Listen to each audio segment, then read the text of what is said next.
Fellowship of the Fortified Tower. It's January 31st, 2022. Okay. A couple things I wanted to talk about as far as prepping goes. This is another item you might want to throw in your pack. Okay. They have smaller versions of this you can get. They don't weigh as much, but these are really important. Okay, because if something's going down and you want to see what it is, all right, so you can really kind of get a good idea of what's happening. These are really handy for that. Let's say you're going down the road and you see something going on up there with lights and all that. You can pull over and just take a gander and see and kind of size up what's happening and decide whether you're going to go that way or just turn around and go another way. So,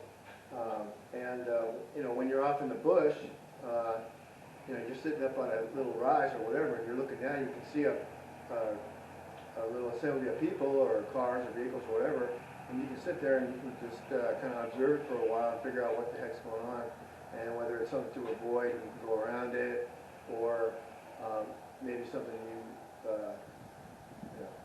something you might need there. I don't know, but it's just really handy to have.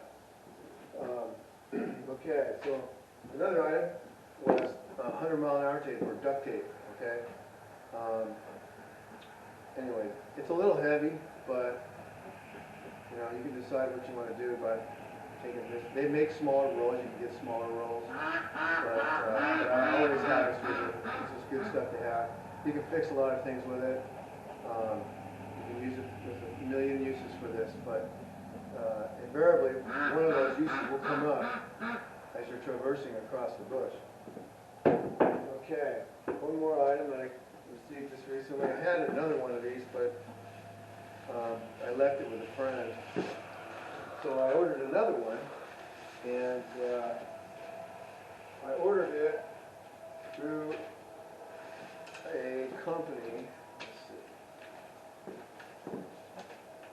Major Surplus and Survival. Okay, they've got quite a bit of some good stuff, and they got packs, and they've got sleeping bags, and they've got socks and blankets and shovels and machetes and hatchets. That's another thing. Okay, they're a little heavy. You have to kind of think about this. I'd rather carry a larger knife that can do 2 or 3 jobs, and instead of just this. This you can hammer with it, sure, you can chop with it, yeah, and you can whack somebody with it. It's just up to you, all right? And if you're going to get one, get a good one. This is an S-wing, okay? They hang in there for a long time. I think I got this.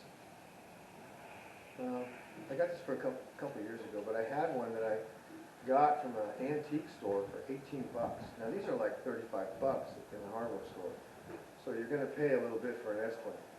But it's just it's a personal preference. I know I'm not going to break it. The wood handled ones, you have a tendency to loosen up the heads, and then the heads come off, and then you got to get another handle and blah. But I don't want to deal with that. So just don't, you spend a little more money and get one, just don't lose it. It'll last you the rest of your life. So anyhow, so I got this prompter. This is like a must, okay, for me anyway. I was out at Fort Irwin one year, and it was cold. And it was like late in the year, and we were sitting out there watching. They have a scenario where there's a group of people that are stationed there all the time, and all they do is play the Russians, or they play the opposing force. Sorry, Russia. So, but not too much. So anyway, they play the opposing force, and they have vehicles that look just like the opposing force's vehicles, and they have tactics that are exactly like the opposing force. Well, they've got this place wired because they know the terrain, they know every move you're going to make, and it's hard to beat them. So anyhow, so we were out there, in this cold weather, and the wind was howling, and it was like I don't know, 11 degrees, 12 degrees outside, wind chill factor and all that. So there are times we were waiting for them to show up. And while you're doing that, there's just not a lot to physically do, you know, except pace back and forth. So you know, and then in the wee hours of the morning, you're just sitting there observing or whatever. So what I did was I put some layers over me, and then I threw this on top of me, and I sat on a little bit of an incline, and I was able to kind of cross my legs a little bit. I had my weapon across my legs, nice and dry underneath this, and I just sat there, and I was roasty toasty. Okay, I didn't have any problems whatsoever, and I got into a kind of a comfortable position to where I could nod off once in a while and take a little combat nap. And there were others that were in our group that they didn't fare so well. They got into their bags, and it was a little drizzly, a little, you know, rainy, and they got soaked. And they woke up and they were just not happy campers. And they learned a lesson. But anyway, and this way you're preserving your strength, okay?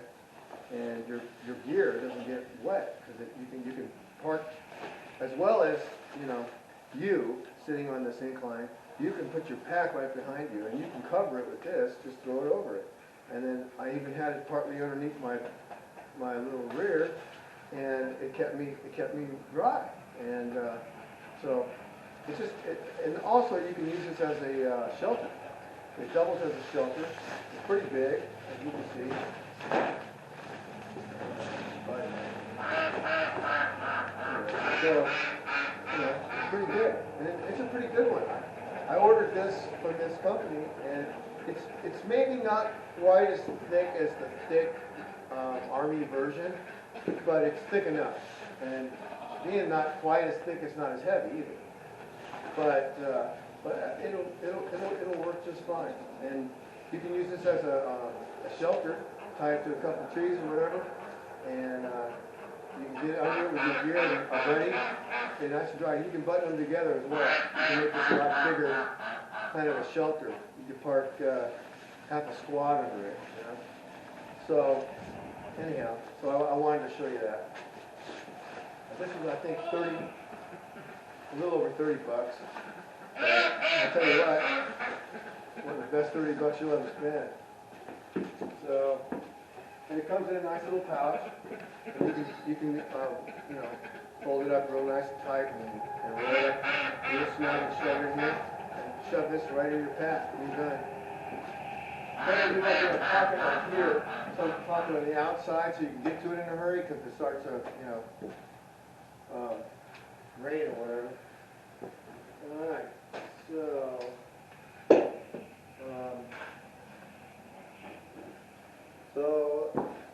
another thing to have, a good thing to have is a nice hardy hat, okay? This is a boonie hat. It's an aftermarket, but it's actually maybe a little better than the ones they issue you. It's rain resistant better. It's got some kind of a material here that's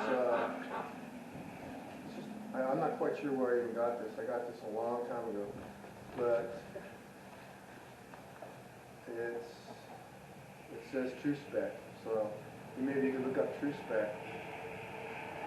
And anyway, there's no other company names on it. True Spec, that's it. But anyway, the main thing is just get some kind of hat that's hardy that you can just wrinkle up and shove it somewhere if you have to. And this will keep the rain off your neck and bugs. And you know, they're just great for helping camouflage you a little bit here too if you're out in the bush. So another thing to grab to have with you is earplugs. Okay. In the times that are coming, there's going to be loud noises, all right? There's going to be screaming jets and They are so loud. I mean, your eardrums literally shake, okay? And that's not good. Now, a lot of kids nowadays, you know, in the last 20, 30 years, whatever, or 40, 50, well, 60 maybe even, they listen to music too loud, okay? You can hear them going down the street, boom, boom, boom. Well, they're not going to be able to hear Charlie sneaking up on their butt when the time comes. And a lot of these kids that are going to the military right now, they've got ears, but their ears are damaged. And it was just one thing that I learned early, and I just, for some reason, was really careful about my ears. And I always wore protection, okay? I had really good hearing. I could hear tones and things that none of the other guys were hearing. And I just figured it was because I didn't listen to music that loud. In my day, you know, rock and roll, there was some hard rock and roll that kids used to listen to. And it was, you know, Led Zeppelin, things like that, Jimi Hendrix, you know, further back even, Beatles. But anyway, it was loud. You know, at some concerts it was just like, I only went to 2 or 3 concerts in my whole life, and I didn't really like it, but they're loud. And they will damage your ears. And your ears, it's kind of an accumulative thing. They don't quite ever heal back unless God heals them. But it's just something that, another extra protection for yourself, because when it starts getting really loud, and it will, it's just not pleasant. Another thing I did find too, which is really cool, okay, I found my little pocket Bible. Now this is the world's smallest Bible. That's what it's claimed it is. It's a King James version. It's got the whole Bible. It's got a little magnifier in it, in case you have trouble with your eyes, like some people. So, anyhow, it's got a little button snap, and I think I got this at a Christian bookstore, but it's made by Nelson, and it'll fit in the pocket, you know, boom, done right there. So, but I keep it in a plastic bag when it's with my gear, so in case, you know, if it's thrown in the river, at least it's not going to get totally ruined. So, anyhow, I don't know how much it costs, probably 15, 20 bucks, maybe. So, there were some other things I wanted to go over also. Oh, here it is. Okay. Now, when you're traveling, okay, you're going to have maps, right? So, what I would do when I was, I knew I was going to go on a patrol or whatever, I would pre-prep a map to be a little more hardy and a little more accessible, and where I could just whip it out of my cargo pocket really quick and take a reference. I would fold it in such a way that it had the area that I was operating in all right there. So then I had my magnetic north line scribed out on it, so I knew if I needed to set a compass on it, all I had to do was line up the edge of the compass with that line, and I was oriented right there, boom. And I didn't have to fool around. I just go like that, and I look at the terrain on it, and I look around, and go, yeah, okay, that's over there, yeah, that's over there. And then I would get a bearing, you know, if I knew where I was going, I would get a bearing off that. What is the bearing off? Okay, you know, it's like 270 degrees. Okay, so I just operate, you know, 270 degrees, and zip it on my compass at 270 degrees. That's the direction I'm going. And I'll go over that a little more in detail too. But I really wanted to show you was how I made this, okay? And it's basically, it's a plastic baggie, all right? It's one of these, okay? It's one of these. You just take one of these, good quality one, and then you fold your map up, and you have the area that you want exposed, showing, and you slide it in there, and you put the ziplock, and you fold it over. It's that simple. And then I took a little extra duct tape, this stuff, and I peeled off a piece and put it on there, and folded it down, put another piece, and put another piece. And I'm going to do the last piece right here, show you how I did it. And then you'll have a cheap way of scoring away your mat. So you can just put it in like a flat pocket or something like that in your pack if you want, or you keep it on your web gear, or you just keep it in your pocket, okay, or inside your shirt or something, so it's not going to get lost. You don't want to lose it. And what I did was I just went like this, figured out where I was going to, how long I was going to need it, and I just placed it on the table, like so, and put it on there, boom, okay, and I just fold it over, like so, okay, just fold it over like so, pinch it tight, and that duct tape, this is serious stuff. I got it at a hardware store, and it was $10, okay? Things are getting a little steeper. But anyway, so that was it. And then I just fold it over. And now it's all ready to rock and roll. I can just fold it, boom, shove it in my pocket, boom, just like that. And then, if I wanted, what I could do is take some kind of pen. It's not going to, I mean, if you permanently mark on this, who cares? It's a baggie, okay? So, and for the route you're going to take, this thing only has one purpose, and that's to get you home. So you figure out where you are, all right? And then you do this before you shove it in your pack and throw it in your car. So it's all ready to go. And then what I would do also is I would take this map and get in your little car and go on the route you're going to take, okay, and check it out. And then maybe even walk a little bit of it and check it out, because there's nothing like walking the ground. All right, you can drive by it at 40 or 50 or 60 miles an hour. It's not the same as when you're walking it, because you can see things a lot. You have more time to look around. You have more time to discover this, or look at that, or think about this, or think about that. And you can plan your route accordingly. If it looks like, well, maybe this isn't such a good route, because you've got hands-on experience to tell you that. And that's just the best way to recon, is to get out there in the dirt and look at it and figure out what you can do with it. So instead of just looking at it from a map, okay, there's a thing called a map recon, and then there's actually on the ground walking it, and then you rehearse it, and you just try it and see how it goes.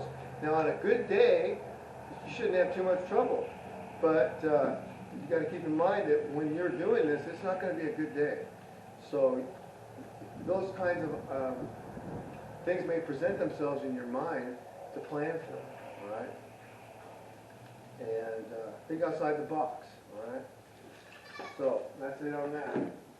There's a couple things I thought about when I was reviewing my earlier video on what to put in the pack and what to put in your gear.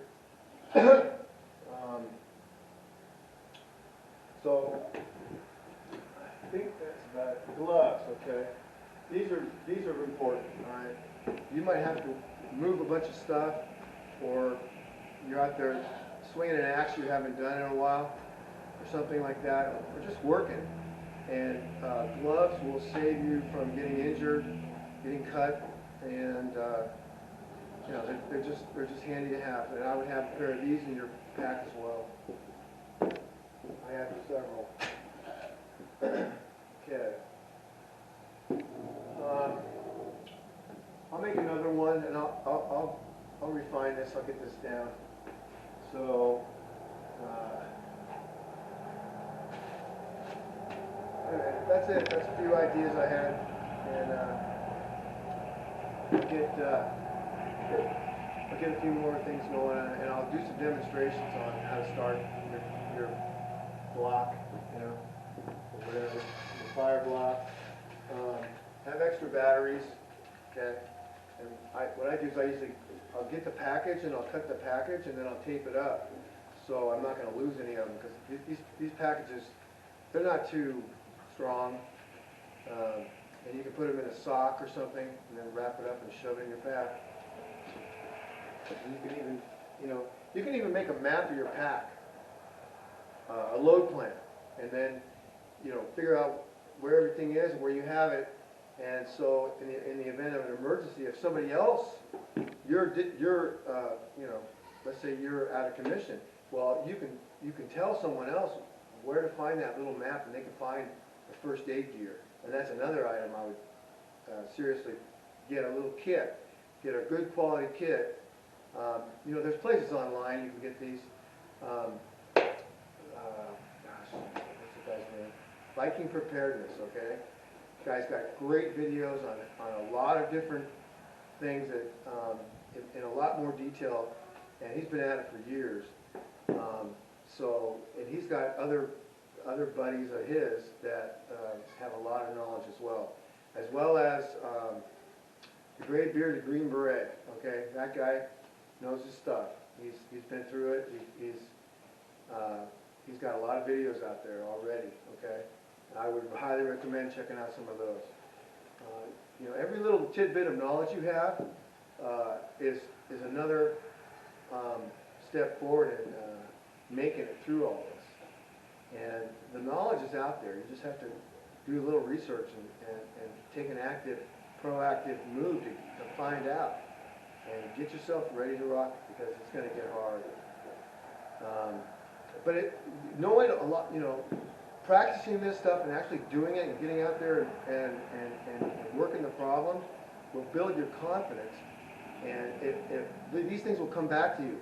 When the balloon goes up and all hell breaks loose, well, you've got some of this dialed in already. It's not like it's going to be a huge, brand new creature jumped on you. You're going to be a little familiar with what to do, and you'll be able to help other people. And that's the whole point, is to help each other out, really, when it gets down to it. Be the lights. That's what we're supposed to be doing. Be the lights. Okay? So, anyway, until next time. Carry on.